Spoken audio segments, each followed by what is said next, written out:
Welcome back. I'm Beth, your host of the Running on Empty section of the Get Your Life Back Spotcast series.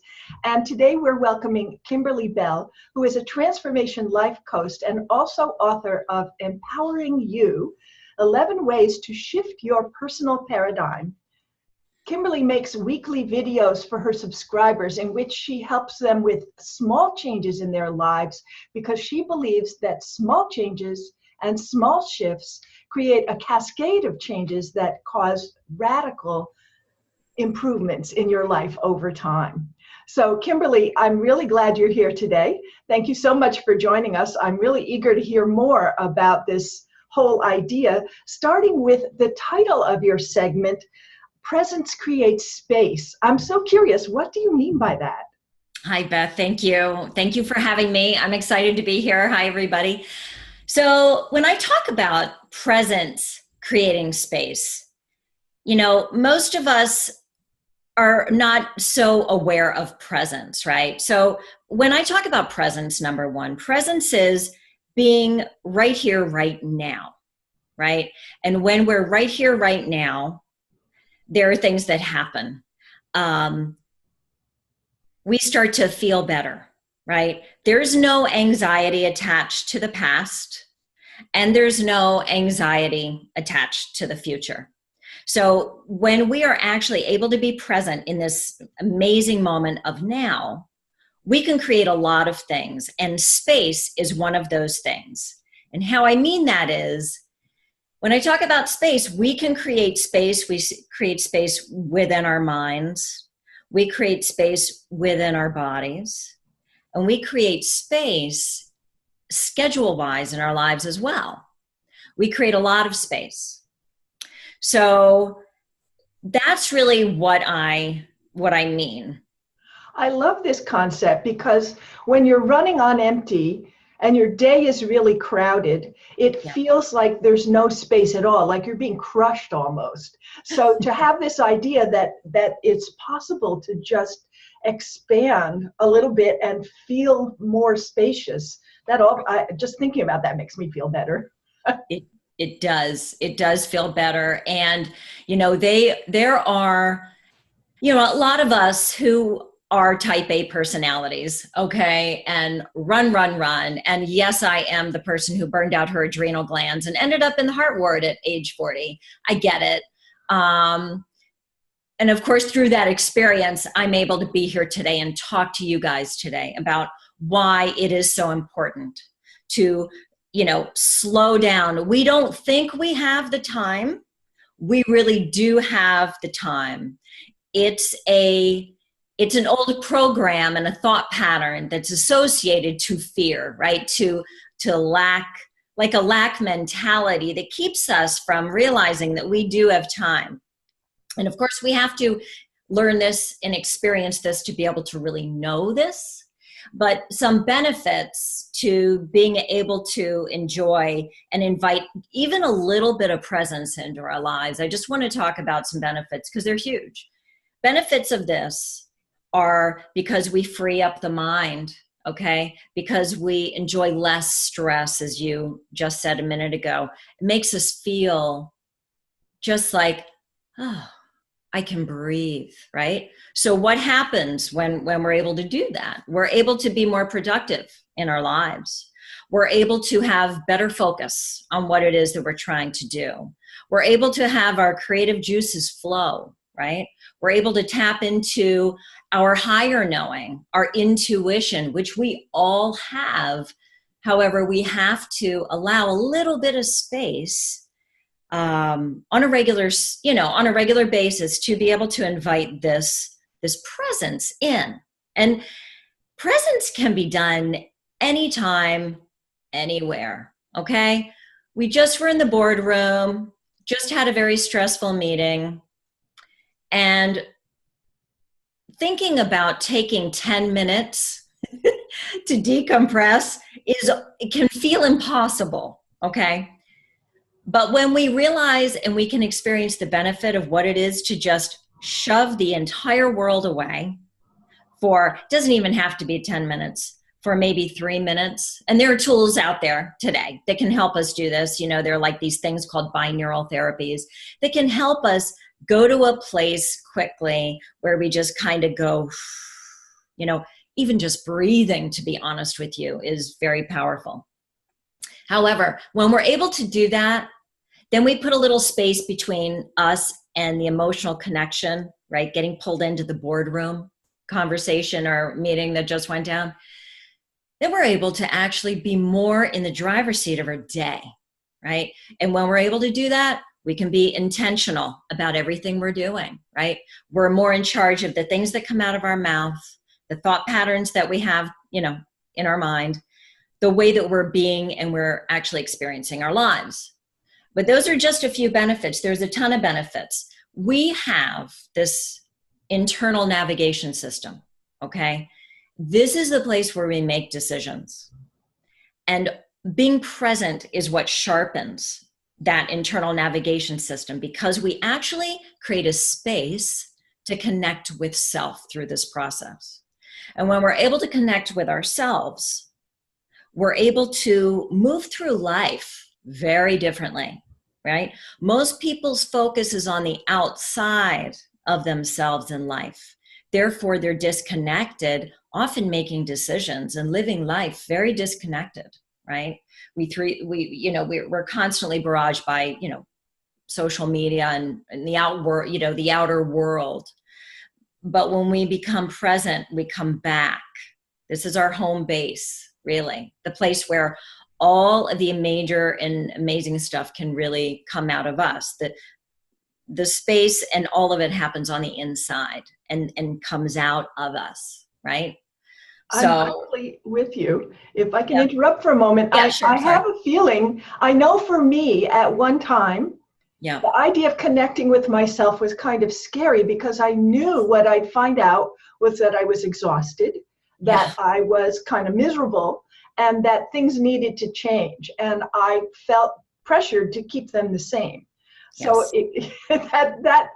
that took a little work to get past for me. I'd love to hear what you have to say about that. It does, Beth. And I think that maybe most people watching this have a sense that that's what's happening in their own lives right now. And if it's not happening now, maybe it already has happened or it's coming up. And such a good point. I tell clients all the time, right? I tell my subscribers who watch my weekly videos all the time, we feel like things need to change. We have a sense there are some things that need to change, but the fear that's attached to, oh my God, what happens if I stop? Oh my God, what happens if I make a different decision? Oh my, there's just so many things that can happen when fear comes in, right? All the thoughts. However, when we actually start to sit with ourselves, allow ourselves to entertain the ideas, we can play with these ideas. We don't have to do 360s, okay? We know that the universe will step in and show us we need to shift if we don't eventually do it, right? We can only be complacent for so long, right? Or we might end up having a heart attack, at an early age, or God forbid. We know how that is, right? Things like this happen in our lives. But taking the time and entertaining the things, playing the game of like, what if I did change that? What if I did make a different decision? Or I said this? What if I actually stood up for myself this one time? What would really happen, right? And the truth is, I feel we're here to value ourselves. And what you're talking about is beginning to value self. That is the beginning, right? And when we align with valuing ourselves, everything else in our lives aligns. And the decisions we were worried about making might just start going in that direction without us putting any effort forth to that thing that we need to change. So I hear you. And it's really a wonderful thing to listen to ourselves, for sure. That sounds great. And you used the word begin, and that made me think, how do you get started with this process of presence? So we can do this. It can be really easy. Okay. I tell people when you're not used to doing it, it's it's a thing that, your mind is so busy all the time, always pulling you into things. We got to go kind of baby steps, right, with presence. So how I started, I'll use myself. So I started, first of all, I read The Power of Now, okay, which is an amazing book. And this got me on the journey of presence, right? Eckhart Tolle. I began like when I was washing dishes or when I was doing some, mindless task, I would all of a sudden check in with myself, even just sitting in a chair, like right now. Think how you feel, Beth. Okay. Think how your body feels in this moment, just sitting in the chair. Can you feel the weight of your body? Do you feel your spine and your back? How do your feet feel on the floor, right? How do your toes feel in your shoe? Okay. This is an easy way to start creating presence. Okay. Now, if you feel like you've done that for a little bit, and you want to move to a bigger practice, and I recommend doing the checking in with yourself multiple times a day to get into this habit, because this is where it is. It's a small shift, but it starts inviting us to do it more, I would say. But if we want more, then we actually create a daily practice of 5 minutes a day, 10 minutes a day, where we can start to check in with ourselves, see how we're feeling, what's going on for me, how do I feel physically, what's going on with me mentally, what are the things I'm telling myself that are making me feel bad right now, right? And we can do things like bring a journal and a pen if it's too scary to sit down by ourselves. Because it is scary to think about sitting down by ourselves, as you said earlier, because we have to face ourselves and things that we know that we probably need to address or shift. So those are two great ways to start, I think. So taking just a moment to take a few deep breaths and notice where you are physically, emotionally, mentally, and just acknowledge that that's where you are. Just that simple. It is that simple. Yeah. That's lovely. And then for a longer practice, we're sitting quietly and would you say letting your mind rest or? I would say it, because we have this mind chatter that happens a lot, but cutting through that, because a lot of that is our ego mind, if you will, like this younger wounded self that keeps pulling us into the crazinesses, a lot of illusion-based stuff that happens that we get pulled into all day long. It's really about saying, okay, let me just connect with me, right? So if we want to put the mind aside, go to your physicality. How do you feel? What's going on? Because that's easier to do. Then it's like, meditation can be so scary for many people. You said a little while ago, breath is also a wonderful way to just get us connected to self. And so when I ask people to do breathing, sometimes I'll ask them, if it's hard for them to stay present, to even think about imagining a beautiful, like purple golden light above their heads that they can actually inhale through their nose. That's another way. So yes, these are all really great ways to begin the process.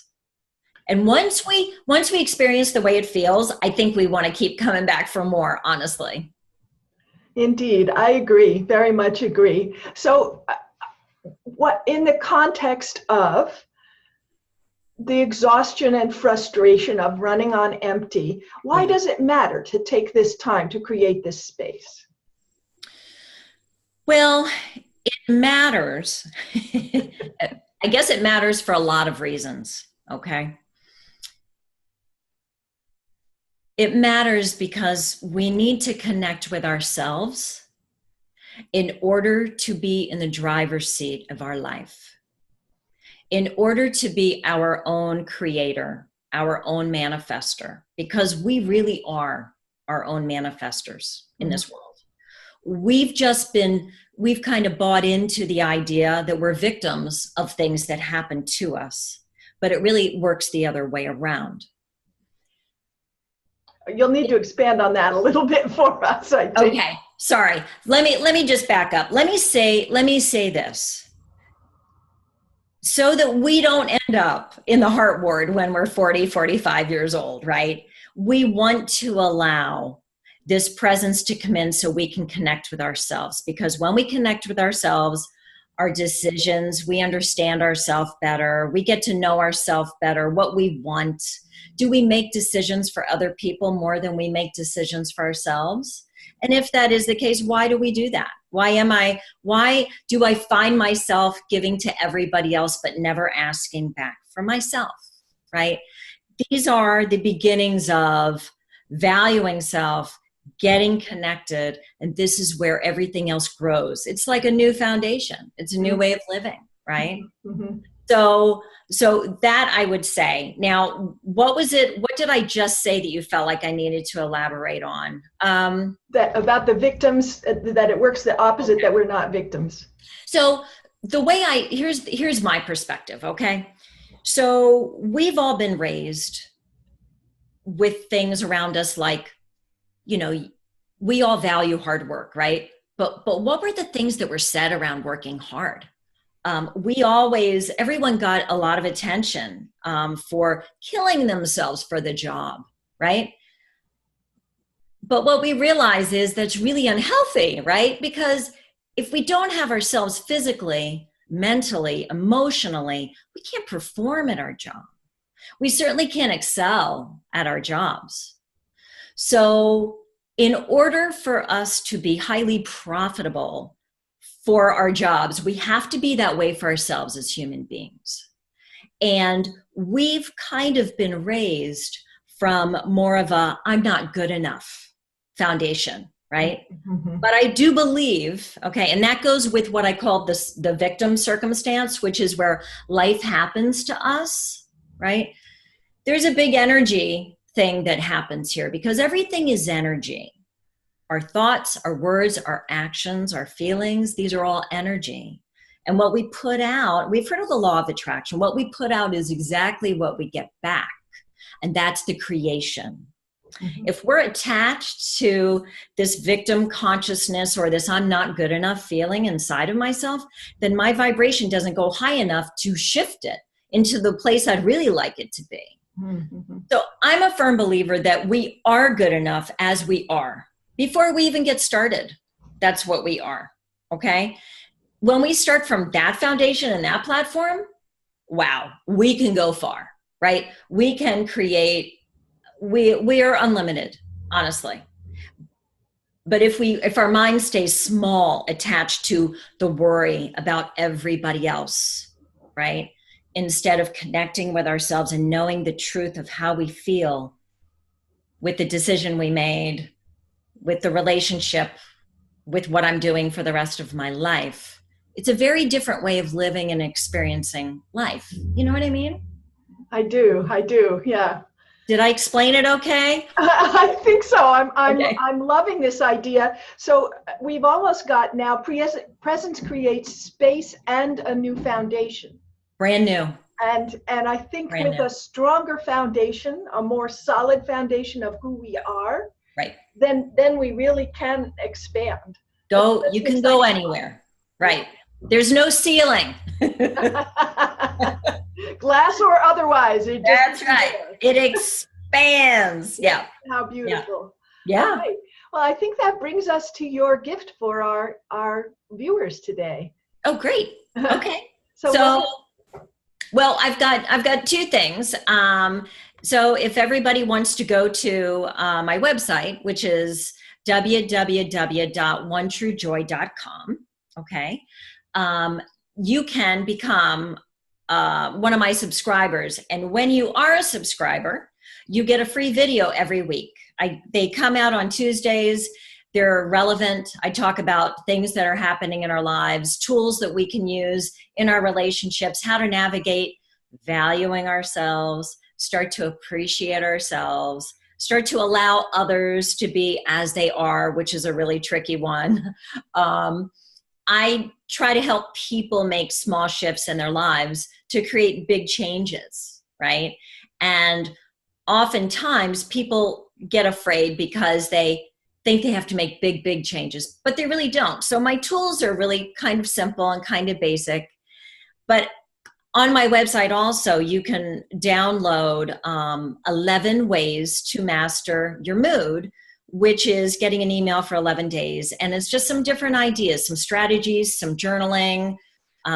There's a recorded and actual walking through presence thing that I recorded a while ago about keeping people present while they're walking for like 30 minutes, because it can be tricky being present during that whole time. So those are my gifts. Those are a pair of wonderful gifts. I love the idea of mastering your mood. For a lot of us, that's a baffling and important challenge. And then to be able to tune into you once a week for a tip of some way to continue the shift. I love that too. So thank you so much for joining us, Kimberly. You're welcome, Beth. My pleasure. I really appreciate the opportunity. Excellent. Thanks so much. Thank you.